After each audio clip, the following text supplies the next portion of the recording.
오늘 주신 말씀은 누가복음 14장 1절부터 6절 같이 합독합니다. 시작. 안식일에 예수께서 한 바리새인 지도자의 집에 떡 잡수시러 들어가시니 그들이 엿보고 있더라. 주의 앞에 수종병 든 한 사람이 있는지라. 예수께서 대답하여 율법과 교사들과 바리새인들에게 이르시되 안식일에 병 고쳐주는 것이 합당하냐 아니하냐. 그들이 잠잠하거늘 예수께서 그 사람을 데려다가 고쳐 보내시고 또 그들에게 이르시되 너희 중에 누가 그 아들이나 소가 우물에 빠졌으면 안식일에라도 곧 끌어내지 않겠느냐 하시니 그들이 이에 대하여 대답하지 못하니라. 아는 것은 참 중요한 것 같아요. 아는 것이 모르는 것보다 아는 것이 중요하고요. 또 알면 그 알므로 인하여서 그 지식 때문에 실수하지 않으면 훨씬 더 좋겠죠. 도로에 보게 되면 선들이 그려져 있습니다. 별것 아닌 것 같지만 그 선들의 종류가 다 의미가 있어요. 흰 색깔이 있고 노란 색깔이 있고요. 점으로 점선이 있고 실선이 있습니다. 흰색으로 그려져 있는 데는 거의 대부분 주차와 정차를 해도 무관합니다. 딱지를 안 끊어요. 그런데 노란색으로 실선으로 그려져 있으면 주정차를 금지하고 있죠. 우리가 알아요. 그런 정도는. 또 두 줄로 그려져 있으면 여기는 절대 하지 말아라. 즉시 금방 딱지 끊을 수 있다. 돈 과태료 물을 수 있다. 라고 해서 실선, 노란선으로 두 줄로 강조해가지고 그어놓기도 하죠. 이것 또한 우리는 또 많이 알고 있습니다. 근데 이게 잘 안 될 때가 있어요. 얼마 전에 저희 목사님들 모임 중에서 영종도로 구읍배터, 요즘에 구읍배터가 많이 활성화가 되어 있어요. 그곳에 이제 쌈밥집이 맛있다고 해서 목사님들 몇 분이 같이 가게 됐습니다. 제 차를 이용해서 가게 된 거예요. 아마 그때가 임시 공휴일이었던 것 같아요. 공휴일. 주말은 아니었던 것 같고 공휴일이었던 것 같은데 가니까 공휴일이니까 구배터에 사람들이 엄청나게 많이 왔더라고요. 또 공연도 하기도 하고요. 사람들이 많아가지고 유명한 맛집들 또 10원 빵집 이런 게 줄 서 있고 그러더라고요. 근데 이제 저희가 가는 식당 쪽으로 쭉 가는데 주차가 할 데가 없어가지고 여기저기 주차를 마음대로 해놓은 거예요. 저도 이제 몇 바퀴를 돌고 주차할 데가 없는 거예요. 그 건물에 주차장이 있어도 이미 만차해서 주차할 데가 없는 거예요. 그래서 다른 차들이 이렇게 쭉 도로변에다가 주차를 해놨더라고요.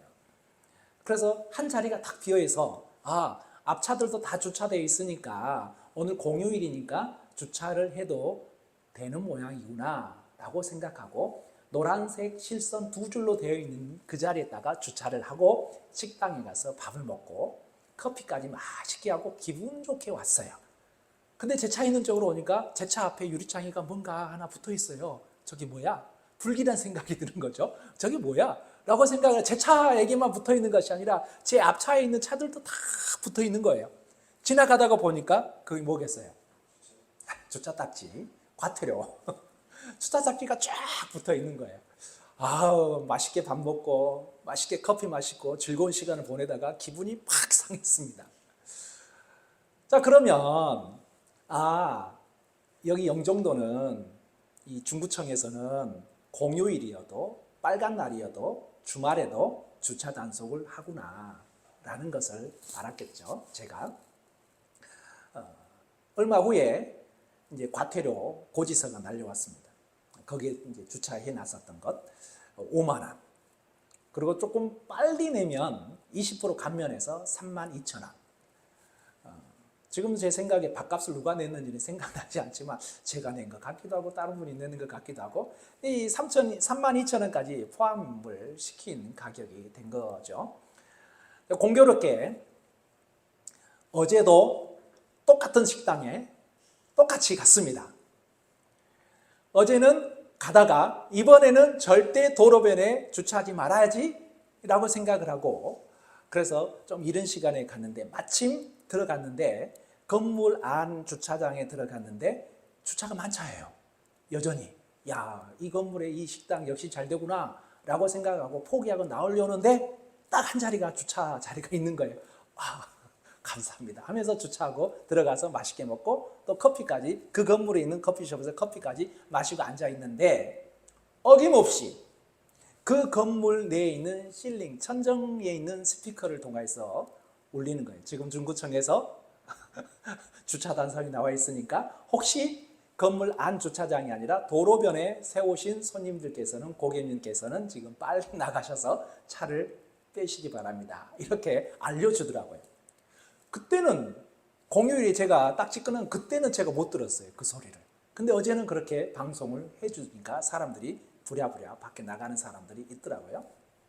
다행히 저는 한 번의 경험을 통해서 과태료를 물고 그 다음에 이제는 절대 도로변에 주차하지 말아야지, 영종도는 공휴일에도 주차 단속을 하는 곳이야 라는 것을 아니까 그 다음부터는 실수를 하지 않는 거죠. 그래서 다행히 어제는 과태료 안 물고 잘 왔습니다. 아는 것이 중요해요. 근데 아는 것으로 끝나게 되면 그것은 나중에 더 불편함과 손해를 볼 수 있습니다. 아는 것과 그 아는 것을 가지고 우리의 삶에 적용하는 것, 실천하는 것, 행동으로 옮기는 것, 이게 훨씬 더 중요하다라는 것입니다. 그래서 지식이 그냥 머릿속에 있는 그 지식이 지식으로만 끝나는 것이 아니라 그 알미, 삶이 되어야 되는 것이죠. 성경도 마찬가지입니다. 성경에 있는 이 많은 말씀들, 은혜스러운 말씀들, 나에게 큰 영향력을 주는 이 말씀들의 힘, 이 말씀의 힘도 알므로만 끝나면 별 의미가 없습니다. 알면서 삶으로, 생활로, 아는 것에서 실천함으로, 행함으로 바뀌어 가야지 참으로 능력의 말씀이 된다라는 사실을 우리가 알아야 되는 것입니다. 그래서 우리가 성경에 대해서 아는 것이 다가 아니라 알면서 삶으로 살아가야 되는 것이죠. 그래서 우리가 예수님을 믿는다라고 표현하잖아요. 저희들은 예수님을 믿습니다. 저는 예수 믿습니다. 예수님 믿습니다. 라고 이야기하는데 어떤 분은 이렇게 표현합니다. 예수를 믿는 삶에서 예수를 따르는 삶으로 변화되어야 된다라고 하는 것이죠. 예수 믿는 그 믿음 중요합니다. 그러나 그 예수 믿음에서 끝나는 것이 아니라 예수님을 믿음으로 인하여서 예수를 따르는, 예수의 제자가 되는 삶으로 성숙하고 나아가야 된다라는 사실을 우리가 분명히 기억해야 됩니다. 즉, 한 사람의 인격은 우리의 관계 속에서 다 성장해 나가야 되는데, 오늘 누가복음 14장 말씀을 통하여서 한 사람이 우리 하나님과의 관계, 그리고 이웃들과의 관계, 그리고 내 자신과의 관계가 어찌 되어 가는지 한번 말씀을 통하여서 살펴보고자 합니다. 자, 먼저 알면서 아는 것에서 삶으로 나아가기 위해서는 주님과의 삶, 이 주님과의 삶의 중심을 우리가 옮겨야 된다라는 것입니다. 자, 한번 1절을 한번 같이 읽어보도록 하겠습니다. 14장 1절 같이 읽겠습니다. 시작. 안식일에 예수께서 한 바리새인 지도자의 집에 떡 잡수시러 들어가시니 그들이 엿보고 있더라. 아멘. 자, 예수님을 초대한 사람은 바리새파 사람의 두려움이었습니다. 지도자였어요. 아마 자수성가한 유력한 지도자였던 것 같습니다. 그래서 따라서 예수님을 초청한 것은 예수님을 초청을 자기 집으로 초대를 한 것 같아요. 우리는 이 유대 바리새인 지도자와 주님과의 관계가 어떠했는지를 한번 살펴보고 싶습니다. 바리새인 지도자, 이 집의 주인은 분명히 종교적인 사람이었습니다. 종교적인 사람이었는데, 그러나 이 사람은 예수님을 경배하거나 예배하지는 않은 것 같아요. 누가복음 14장까지 13장까지 이어진 이 예수님에 대한 존재, 예수님에 대한 소문, 이 부분에 대해서 아마 그 소문들을 확인하고 싶은 종교적인 관심은 아주 지대하게 컸었던 모양이에요. 그러나 이 예수님을 초대하고 이 예수님께 경배하거나 예수님을 그 진심을 다한 존경의 마음은 보이지 않아요. 한번 삭개오를 한번 생각해 보세요. 삭개오도 예수님께서 삭개오 집에 가잖아요. 물론 삭개오가 본인 집에 초대한 것은 아니지만 예수님께서 너네 집에 가자라고 해서 집에 간 거잖아요. 근데 삭개오는 몸둘 바를 모르잖아요. 예수님께서 오신 부분에 대해서 삭개오도 예수님에 대한 소문을 다 소문으로 알았습니다. 그날 처음으로 만난 거예요. 그러나 소문으로 알았던 이 예수님께서 본인 집에 오니까 삭개오는 예수님을 경배했습니다. 예수님을 존경하는 마음. 그래서 그 예수님의 말씀을 그대로 따르는, 토색한 것이 있으면 내가 네 배로 다 갚겠습니다, 막 이러면서 자기의 삶이 변화된 모습을 삭개오는 보입니다. 그러나 오늘 누가복음 14장에 등장하는 이 바리새인 이 지도자 두령은 그런 게 아니라 그냥 종교적인 관심인 거예요. 예수님께서 무슨 말씀을 하시고 예수님께서 무슨 능력을 펼치시고 어떻게 병자를 고치는 이런 부분에 대한 종교적인 관심만 있었을 뿐이지 예수님을 경배하거나 예배할 목적은 전혀 아니었던 것 같습니다. 이 사람은 육신의 떡에는 관심이 많고 자신의 떡을 나눌 줄도 알았지만 정작 생명의 떡, 영적인 양식에 대하여서는 둔감하였습니다. 이 사람은 예수님을 물리적인 공간인 자신의 집에 초청하기는 했지만 그의 심령과 인격 속에서 예수님을 모시지는 못했습니다. 우리는 사회적으로 남에게 좋은 평판을 받을 수 있고 윤리적인 인간으로 칭찬받을 수 있습니다. 그러나 우리는 그 자리를 넘어서서 주님과의 관계, 온전히 나와 하나님과의 이 관계, 이런 관계 속에서 우리의 모습은 그 주님을 경배할 수 있는 모습으로 성장하기를 원합니다. 삶의 왕자의 주님을 모시고 은혜와 축복의 자리에까지 우리가 나아가야 된다는 것입니다. 단순히 지식으로만 아는 예수님에 대해서, 예수님은 누구? 예수님에 대해서는 어디에 가서 무슨 일을 했고 어디에서 누구를 고쳤고 이렇게 알므로만 끝나는 것이 아니라 그 예수님을 경배할 수 있는 부분, 그래서 우리가 그 주님과의 관계를 회복되어야 된다라는 것입니다. 오늘 바리새인 지도자는 주님을 자기 집에 초청했지만 실상은 주님을 자신의 문 밖에 세워놓는 정도밖에 되지 못했습니다. 어떤 성도들은 대인관계 또는 구제사업, 사회적 일에 관심이 지대하게 많은 사람이 있습니다. 하지만 그 관심을 계속해서 발전시키기에 앞서 먼저 우리는 주님과의 관계를 잘 맺어야 되는 것입니다.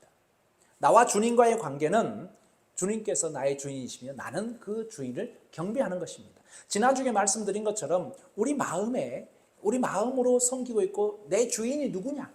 내 주인이 하나님이시냐 만몬이냐에 따라서 우리의 삶의 모습은 바뀐다라는 사실입니다. 그래서 나와 주님과의 관계는 그 어떤 사람과의 관계를 떠나서 나와 주님과의 관계는 나는 주님을 경배하는 관계, 내가 하나님께 경배하는 관계, 이런 모습이 우리에게 되어야 된다라는 것이죠.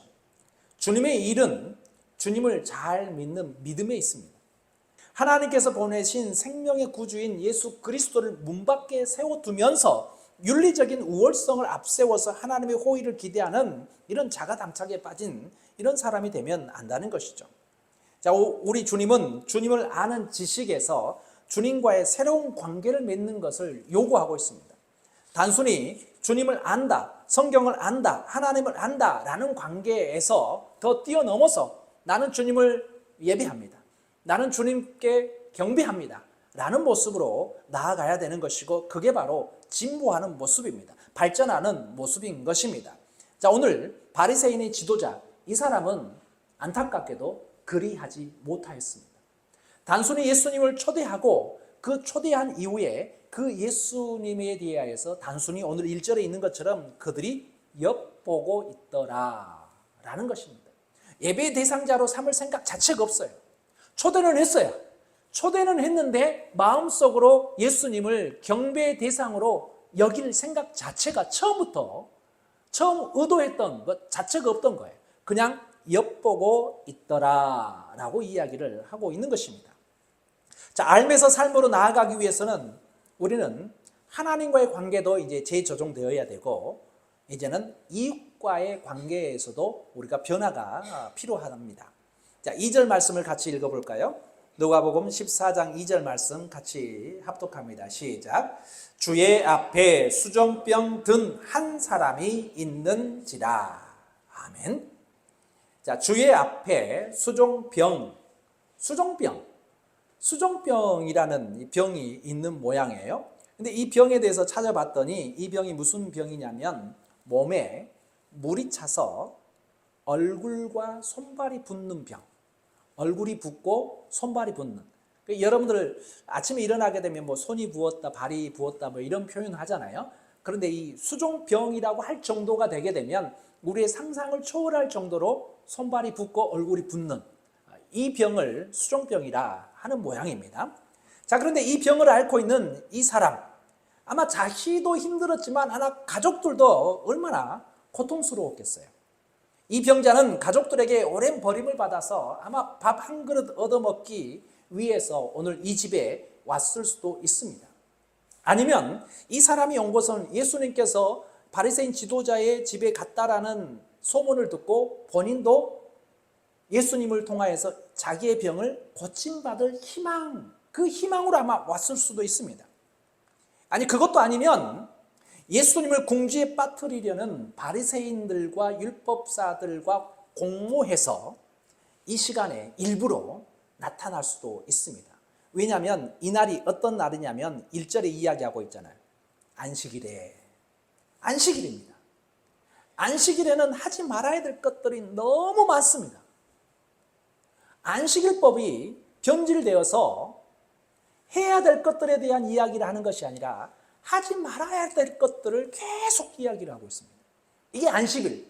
유대인들의 안식일법은 계속해서 계속 이야기를 하고 이거 안 된다, 이거 안 된다, 이거. 근데 그 안 되는 것을 하게 되면 그게 죄가 되는 거예요. 안식일에 병 고치는 행위, 의료 행위는 안 되는 거예요. 근데 이 수종병 든 사람이 예수님 앞에 나타난 것입니다. 언제요? 안식일에. 근데 어디에서?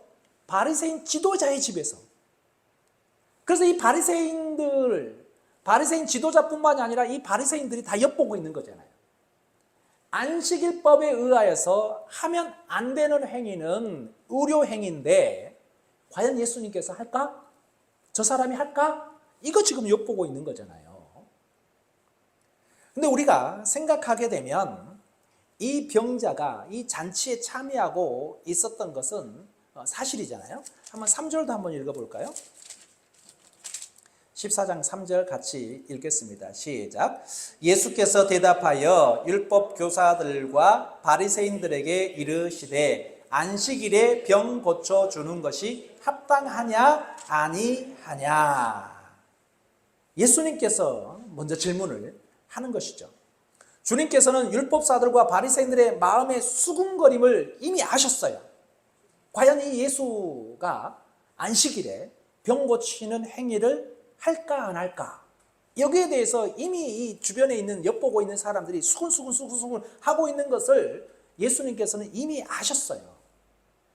그래서 이 질문을 하는 거예요. 율법 교사들과 바리새인들에게 이르시되 안식일에 병 고쳐주는 것이 합당하냐? 안 되냐? 이거 지금 질문을 하고 있는 것이죠. 자, 그런데 4절 한번 다시 보겠습니다. 4절도 봅니다. 4절 시작. 그들이 잠잠하거늘 예수께서 그 사람을 데려다가 고쳐 보내시고. 자, 4절에 보면 주님의 이 도전적인 질문에 대하여서 율법학사들과 바리새인, 어느 누구보다 율법에 대해서 잘 알고 있는 사람, 안식일법을 잘 아는 사람들, 안식일에 의료 행위를 해도 되는지 안 해야 되는지를 알고 있는 사람들이 지금 예수님 곁에서 엿보고 있는 거예요. 그럼 예수님께서 질문하게 되면 자기가 아는 지식대로 안 되는데요? 라고 하든지 답변하면 되는 거잖아요. 그런데 어떻게 해요? 4절에 그들이 잠잠하거늘 이렇게 표현하고 있습니다. 지식인들이 가지는 맹점이 여기에 있습니다. 분리할 때는 가만히 있습니다. 침묵합니다. 그러나 지도자는 타인에 대하여서 마음의 문을 열고 긍휼히 여길 줄 아는 사람이 지도자여야 됩니다. 주님은 우리가 육신에 연약한 자들, 경제적으로 가난한 자들, 지식이 부족한 자들에 대해서 긍휼히 여기기를 원합니다. 그리고 예수님께서 긍휼히 여기는 자는 복이 있나니 긍휼히 여김을 받을 것이니라 라고 말씀하셨습니다. 신앙은, 나타나는 행위는, 이 신앙은 볼 수 없는, 이게 추상적인 거잖아요. 근데 이 신앙, 이 믿음을 볼 수 있는 것은, 추상적인 것을 볼 수 있는 것은 우리의 행동들일 거예요. 우리의 행동을 통하여서 이 신앙을, 이 믿음을 가늠할 수가 있는데, 예수님께서는 대인관계에서 그것을 찾고 있습니다. 따라서 참된 신앙에게는 연약한 자, 부족한 자, 특별히 아픈 자에 대하여서 긍휼히 여기며 그 형편을 이해하려고 고민하는 거룩한 몸부림이 있어야 된다라는 사실을 우리 주님께서 우리에게 가르쳐주고 있습니다. 여기 바리새인 지도자는 결코 아픈 사람에 대한 배려는 아무것도 없습니다. 일도 찾을 수 없습니다. 수종병 든 사람이 자기 집에 온 거잖아요. 수종병 든 사람이 자기 집에 왔어요. 그러면 이 사람에 대한, 바리새인의 지도자니까, 종교 지도자잖아요. 그러면 기본적으로 긍휼히 여기는 마음이 있어야 될 텐데 일도 관심이 없는 거예요. 오로지 자기에게 불리한 상황이 오지 않기를 바라는 그 마음 뿐이었던 것 같습니다. 자, 6절 말씀에 보게 되면 같이 다시 한번 읽겠습니다. 6절 시작. 그들이 이에 대하여 대답하지 못하니라. 침묵으로 일관합니다. 예수님의 질문에도 침묵하고 계속해서 침묵으로 일관하고 있다라는 사실입니다. 예수님께서 이 병자를 고쳐주셨을 때 아무 말도 못하는 거예요. 잘했다, 못했다, 죄다, 아니다, 아무 말도 못하고 있습니다. 때에 맞지 않는 침묵은 참된 지도자의 모습이, 태도가 아닙니다. 누가복음 13장 10절, 17절에 보게 되면 앞부분 이야기인데, 예수님이 18년 동안 귀신 들려 몸이 꼬부라졌던 사람을 치유해 주셨을 때도 회당장은 안식일에 병을 고쳤다 하여서 분내어서 정죄했습니다. 안식일에 왜 의료행위를 하느냐라고 이 회당장은 예수님을 향해서 분내하고 정죄했었던 모습을 우리는 기억합니다. 이 모습을 바라볼 때 우리는 인간의 죄성을 느끼지 않을 수가 없죠. 예수 믿는 사람들은 이웃에 대한 존재와 한계에 대해서 불쌍히 여길 줄 아는 마음이 우리에게 있어야 되는 것입니다. 예수님께서는 기본적으로 수종병에 든 이 사람에 대하여서 안타까움이 있었던 거예요. 그래서 하루라도 빨리 고쳐주고 싶은 것입니다.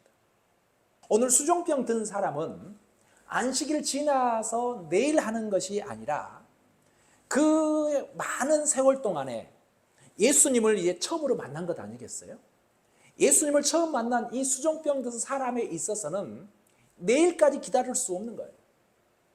그리고 내일까지 하게 되면 오늘의 고통은 누가 감당하냐 이거예요. 이 수종병 든 사람 입장에서는 지금 당장 고침받는 것이 가장 중요하고 그 마음을 주님께서는 아셨던 것입니다. 그러나 바리새인 지도자들은, 율법 박사들은 그 마음을 헤아리려고도 아예 생각을 안 했습니다. 그래서 이웃과의 관계에서 나를 먼저 생각하는 것이 아니라 연약한 이를 위하여서 먼저 생각할 수 있는 그 관계가 되어야 된다라는 거예요. 그래서 우리의 신앙의 믿음이 알면서 삶으로 바뀌기 위해서는 그 연약한 이, 그 병든 사람, 그 사람을 먼저 생각해 줄 수 있는 그 마음을 우리 예수님께서는 오늘 요구하고 있는 것입니다. 이 사람들은 끝까지 침묵하였습니다. 끝까지 말하지 않고 있습니다. 예수님께서 질문해도 잠잠하고, 그리고 예수님께서 이 사람을 고쳐주고 난 다음에도 잠잠합니다. 그래서 예수님께서 오죽 답답하면 이렇게 이야기하잖아요. 5절 말씀해 보니까 또 그들에게 이르시되 너희 중에 누가 그 아들이나 소가 우물에 빠졌으면 안식일에라도 곧 끌어내지 않겠느냐 하시니. 내 아들이 우물에 빠졌어요. 근데 그게 안식일이에요. 그 안식일이니까 그 우물에 빠진 자를 살려주면 안 되는 거잖아요. 누가 그럴 수 있느냐? 아비된 사람으로서. 안식일이 되더라도 사람을 살리는, 생명을 살리는 일이 훨씬 더 중요하다라는 것을 예수님께서는 강조하고 있습니다. 우리는 우리 이웃들을 긍휼히 여길 수 있는 마음이 먼저 있어야 되는 것입니다. 우리의 마음과 표준에 맞는 사람들만 기뻐하지 말고 내 표준에 미달되는 사람도 넉넉한 마음으로 우리가 품어야 되는 것입니다. 그러기 위해서 먼저 우리의 마음의 장벽이 무너뜨리고 힘이 있을 때 격려하고 베풀 수 있는 여유가 있을 때 서로 나누며 살아야 되는 것입니다. 오늘 안식일에 예수님께서 바리새인 지도자의 집에 들어가서 수종병 든 사람을 고쳐주는 과정을 통하여서 우리의 신앙의 모습이 알매 신앙에서, 아는 것에서 어떻게 실천하는 믿음이 되기를 원하는, 그래서 첫 번째는 나와 주님과의 관계, 그리고 나와 이웃과의 관계, 그리고 내 스스로 내 자신과의 관계를 다시 한번 알매에서부터 시작해서 삶으로 변화시킬 수 있는, 그래서 진보되고 발전하고 성숙시킬 수 있는 그런 믿음이 되기를 원하는, 그래서 우리의 믿음은 실천하는 믿음으로 살아가기를 간절히 축원합니다. 기도하겠습니다. 좋으신 하나님, 나와 하나님과의 관계 속에서 나는 온전히 하나님께 경배드리는 존재임을 고백할 수 있는, 신앙 고백할 수 있는 저희가 되게 하여 주시옵소서. 그래서 하나님께 경배하는 우리들은 이웃도 그 이웃을 향해서 긍휼히 여기는 마음으로 나아가게 하여 주시고, 우리 자신에 있어서는 늘 죄인임을 깨닫고 하나님의 은혜를 강구하는 저희들의 삶이 될 수 있도록 주님 은혜를 베풀어 주옵소서. 감사드리며 예수 그리스도 이름으로 기도드렸사옵나이다. 아멘.